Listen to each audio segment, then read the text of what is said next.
사람은 소유하는 존재입니다. 그래서 사람들은 열심히 무언가를 소유하려고 애를 씁니다. 우리 모두가 소유하고 있는 것이 있습니다. 스마트폰이죠. 10대와 20대 청소년들과 청년들은 수시로 스마트폰을 업그레이드합니다. 젊은 층에서 선호하는 폰이 아이폰입니다. 갤럭시보다 아이폰을 더 선호합니다. 최신 기종이 얼마나 빠르게 출시되는지 모르겠습니다. 몇 달 안 돼서 또 새로운 기종이 나옵니다. 젊은 청소년들과 청년들은 대부분 금세 멀쩡한데도 불구하고 새 기종으로 갈아타 버립니다. 그 핸드폰이 또래에서 나를 증명해 준다고, 나를 세워준다고 믿습니다. 이들에 비하면 저는 옛날 사람입니다. 고인돌입니다. 아이폰 8을 쓰고 있습니다. 우리 젊은 분들은 아실 겁니다. 아내가 저에게 제발 좀 핸드폰을 좀 바꾸라고 그럽니다. 제가 아내에게 이렇게 얘기합니다. 고장이 안 나. 내 인생폰을 만났나 봐. 제가 이렇게 얘기합니다. 스마트폰만 그렇겠습니까? 남자들의 로망이 차입니다. 차. 요즘 차들이 얼마나 잘 나오고 멋진 차들이 나오고 신기능들이 막 탑재되어 있는 차량들이 막 나옵니다. 남자분들의 로망을 막 자극합니다. 가지라고, 사라고. 얼마나 신차들이 멋지게 나오는지 모르겠습니다. 조금 오버해서 말씀드리면 어른들이, 남자분들이 핸드폰 바꾸듯이 차를 바꾸는 경우도 많이 있습니다. 또 차만 그렇습니까? 우리 여자분들에게는 패션과 관련된 그런 것들이 얼마나 다양하고 빠르게 바뀌는지 모릅니다. 패션 소품들도 그렇고요, 화장품, 말도 다 할 수가 없습니다. 이런 것들이 너무나 쉽게 변하고 소유하도록 자극합니다. 또 집도 마찬가지죠. 집도 더 좋은 동네로 이사하기를 원하고 좀 더 넓은 평수로 이사하기를 꿈꿉니다. 그리고 이사를 가지 못하더라도 리모델링은 한번 해야겠다라는 생각을 합니다. 요즘에 리모델링 기술이 얼마나 좋아졌습니까? 얼마나 멋진 집을 꿈꾸게 하고 소유하도록 우리들을 유혹하는지 모릅니다. 그래서 사람들은 더 소유하고 더 나은 것을 소유하려고 애를 쓰면서 달려갑니다. 근데 이렇게 소유하고 달려가는 이유가 뭡니까? 소유하려고 달려가는 이유가 있습니다. 다 아실 텐데 말씀을 안 하시네요. 만족 때문에 그런 겁니다. 만족하고 싶어서 샀는데 소유하고 있는 게 마음에 안 듭니다. 살 땐 좋았는데 좀 지나고 보니까 그냥 그렇습니다. 더 좋은 거를 소유하고 싶은 게 더 나은 만족을 또 얻고 싶어서 이렇게 소유하기에 바쁩니다. 그러니까 소유가 곧 나를 증명해 줍니다. 나라는 겁니다. 소유가. 오늘 본문은 모든 소유를 사탄에게 약탈당해 버리는 한 사람을 소개합니다. 욥이라는 사람입니다. 욥이 어떤 사람인지 함께 보겠습니다. 3절 말씀입니다. 함께 3절 말씀을 읽어보겠습니다. 시작. 그의 소유는 양이 7,000마리요 낙타가 3,000마리요 소가 500결이요 암나귀가 500마리이며 종도 많이 있었으니 이 사람은 동방 사람 중에 가장 훌륭한 자라. 아멘. 7,000마리의 양과 3,000마리의 낙타를 가진 소유주입니다. 그 동시에 많은 종들도 거느리고 있었던 큰 사람이라고 우리에게 말해줍니다. 또 욥기의 시작을 한번 보겠습니다. 1절입니다. 우스 땅에 욥이라 불리는 사람이 있었는데 그 사람은 온전하고 정직하여 하나님을 경외하며 악에서 떠난 자라고 이렇게 말씀합니다. 한 절 더 보겠습니다. 8절 말씀입니다. 여호와께서 사탄에게 이르시되 내가 내 종 욥을 주의하여 보았느냐. 그와 같이 온전하고 정직하여 하나님을 경외하며 악에서 떠난 자는 세상에 없느니라 라고 이렇게 똑같은 표현을 하고 있습니다.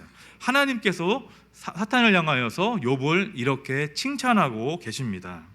그런데요, 욥이 이렇게 큰 사람으로 많은 것들을 누리고 소유하면서 살아가던 그 어느 한 날 사탄이 하나님 앞에 찾아옵니다. 세상을 두루 돌아다니다가 이 온 사탄에게 하나님은 욥이라는 사람을 주목해서 보았느냐라고 이렇게 물으십니다.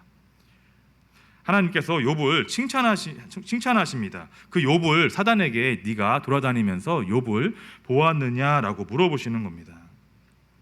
그랬더니 사단이 한다는 말이 욥을 참소하는 겁니다. 참소해 버립니다. 9절 말씀을 함께 보겠습니다. 사탄이 여호와께 대답하여 이르되 욥이 어찌 까닭 없이 하나님을 경외하리이까 라고 이렇게 말합니다. 욥이 어떻게 살고 있는지 자세히 보고 온 사탄이 하나님께서 내가 칭찬하는 사람이다, 내 마음에 합한 사람이다 라고 말하는 하나님의 말씀을 들은 사탄이 욥이라는 사람을 참소해 버립니다. 그 말이 하나님께서 그 사람을 잘 살게 하셨기 때문에 그가 하나님을 경외할 뿐입니다 라고 이렇게 참소하는 겁니다. 욥이 사람이 어떻게 까닭 없이 하나님을 경외하겠습니까? 라고 욥을 참소해 버립니다. 욥이 하나님을 경외하는 것은 다 이유가 있는 법이죠 라고 하나님 앞에 참소해 버립니다.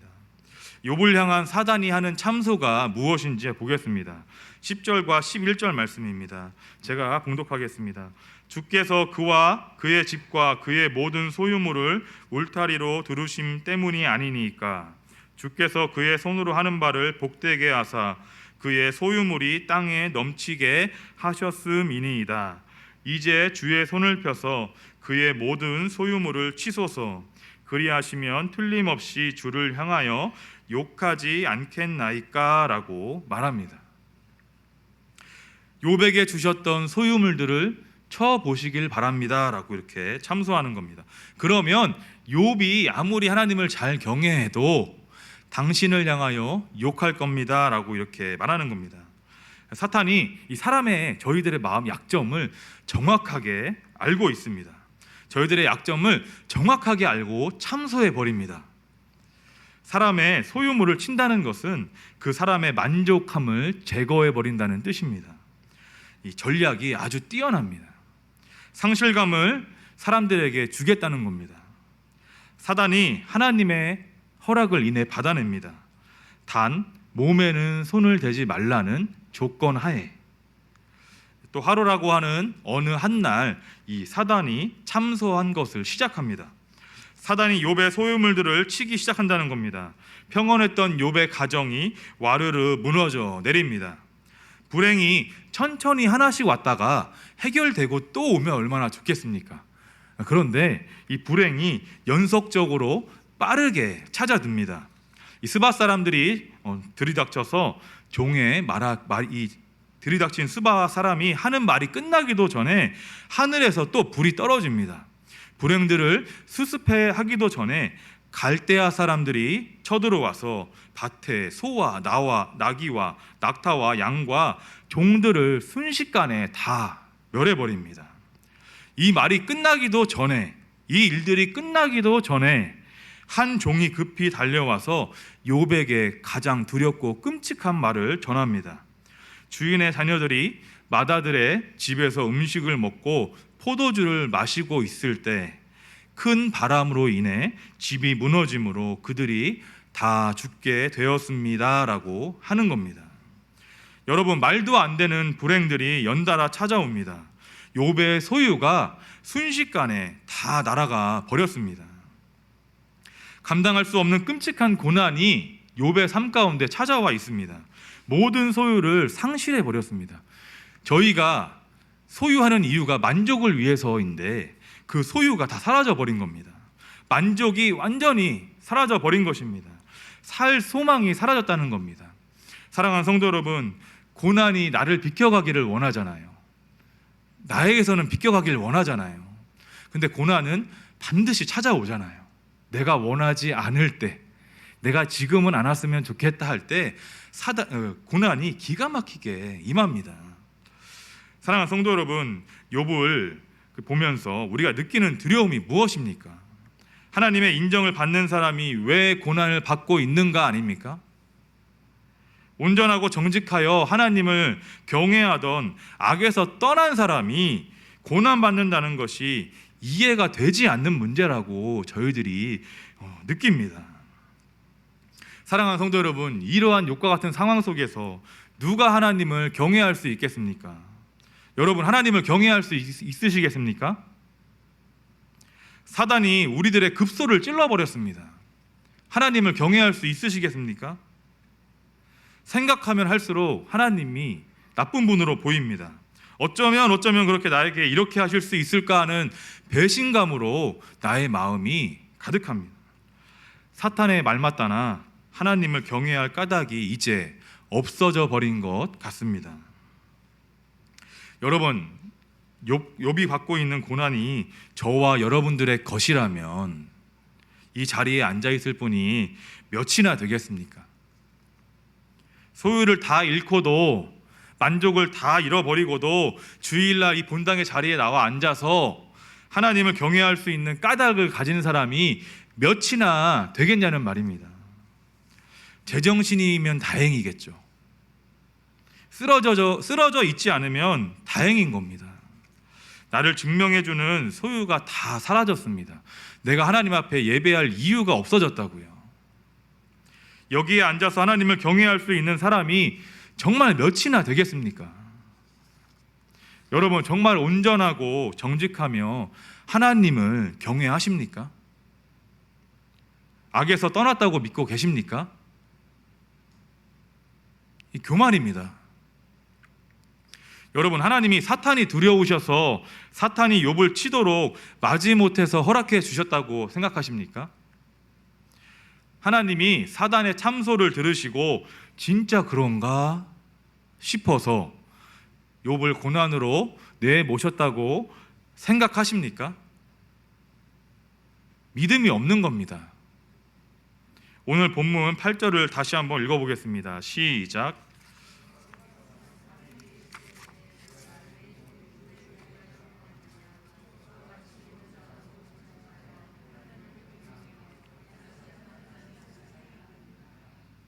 하나님은 사탄이 욥을 참소하기 전부터 하나님은 이미 욥에 대한 평가를 끝내셨습니다. 이해가 되십니까? 하나님은 고난이 와도 나를 경외할 사람으로 욥을 이미 평가해 놓으셨다는 겁니다. 2장 3절 또 말씀합니다. 하나님이 사탄에게 이렇게 말씀하십니다. 내가 까닭 없이 참소했던 욥이 고난을 이겨내고 여전히 자기의 온전함을 굳게 지켰다라고 하나님께서 욥에게 말씀하십니다. 사람을 누가 평가하십니까? 사람을 평가하실 수 있는 분은 오직 하나님 한 분뿐이십니다. 사단은 그저 참소할 뿐입니다. 사단은 우리를 평가하지 못하는 존재입니다. 하나님이 하신 말씀은 변하지 않는다는 것을 믿으셔야 됩니다. 하나님은 우리를 향한, 자녀들을 향한 평가를 이미 끝내셨습니다. 그래서 우리는 하나님의 말씀을 신뢰하는 거죠. 우리는 절대 하나님을 평가할 수 없는 존재들입니다. 우리는 하나님의 평가를 받는 사람들로 살아갑니다. 우리가 모든 소유와 만족을 다 잃었을 때에도 마찬가지죠.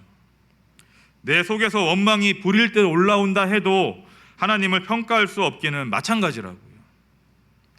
22절이 말씀이 바로 이 말씀입니다. 우리는 욥과 같이 그럼에도 여전히 하나님을 경외할 수 있는 까닭을 가지고 있어야 합니다. 이것이 오늘 설교의 절정입니다. 욥은 일어나 겉옷을 찢고 머리털을 밀어버립니다. 엎드려 하나님께 예배했다고 본문이 말씀합니다. 왜요? 욥이 왜 하나님 앞에 엎드립니까?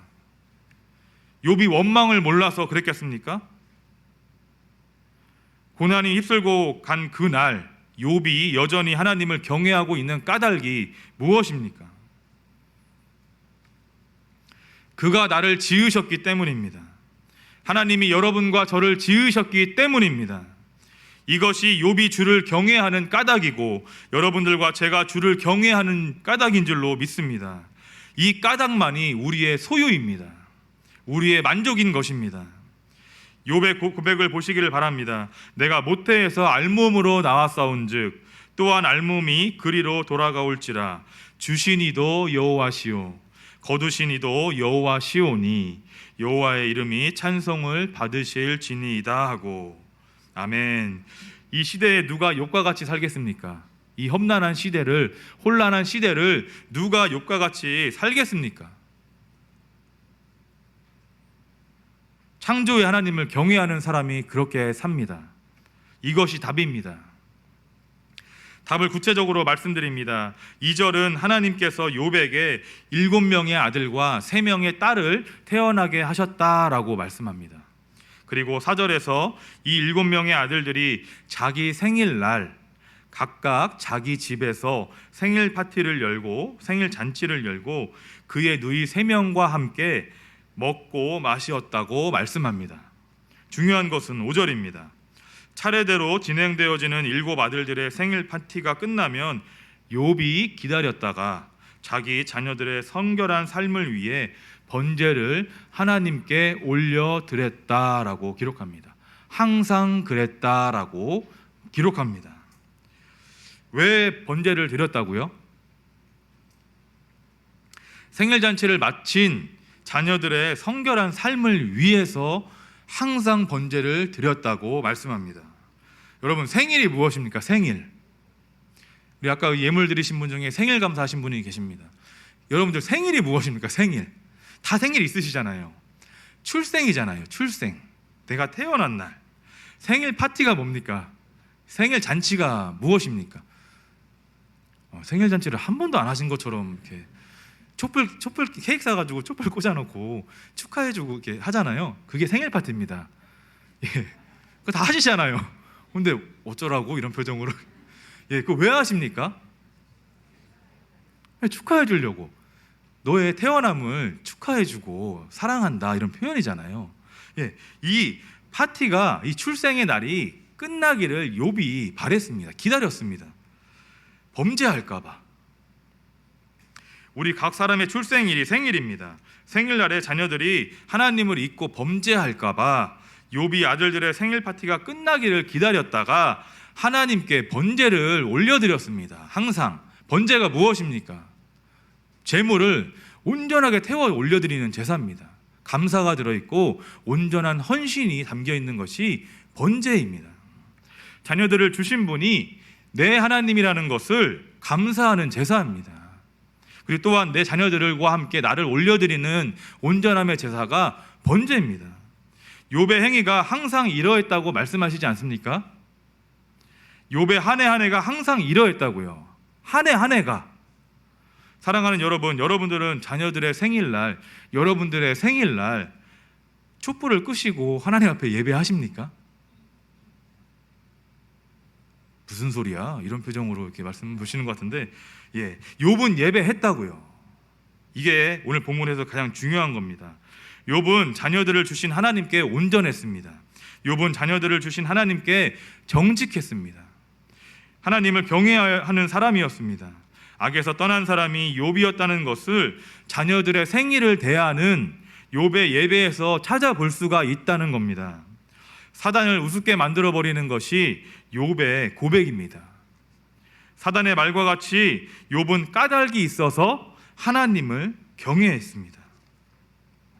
욥이 하나님을 경외했던 까닭은 단 한 가지입니다. 그가 나를 지으셨다는 것을 알고 살았기 때문입니다. 그가 내 자녀들 또한 지으셨다는 것을 알고 살았다는 겁니다. 이것이 욥이 하나님을 경외할 수 있었던 유일한 까닭입니다. 출생이 무엇인지 욥은 알았습니다. 모태에서 알몸으로 나왔다가 알몸으로 돌아가는 것이 하나님의 섭리라는 것을 욥 자신은 알았습니다.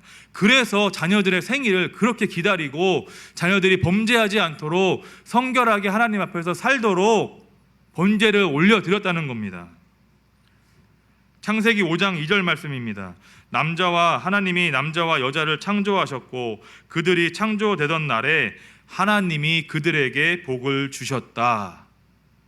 그들의 이름을 사람이라 일컬으셨다라고 말씀합니다. 욥은 창조주를 기억하며 살았던 사람입니다. 창조주 하나님께서 사람을 지으셨음을 믿었던 사람이 욥이라는 사람입니다. 욥기 33장 3절과 4절을 보시기를 바랍니다.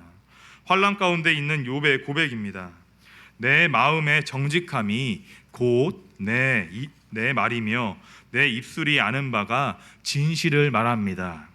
하나님의 영이 나를 지으셨고 전능자의 기운이 나를 살리십니다.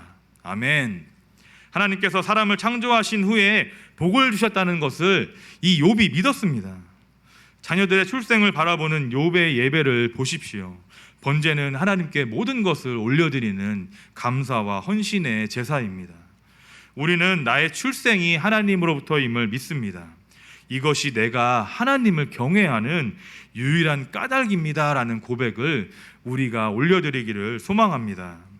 사랑하는 성도 여러분, 세상을 보시기를 바랍니다. 세상이 왜 이 지경에 이르렀습니까? 젊은이들이 마약에 손을 대고 동성애가 아무렇지 않게 보이는 시대가 되어버렸습니다. 욕구를 채우기 위한 살인이 아무렇지 않게 행해집니다. 그것이 정상으로 보이는 시대가 되어버렸습니다. 왜 자녀들과 함께 아파트에 올라 신발을 벗고 투신하는 악한 시대가 되어버렸습니까?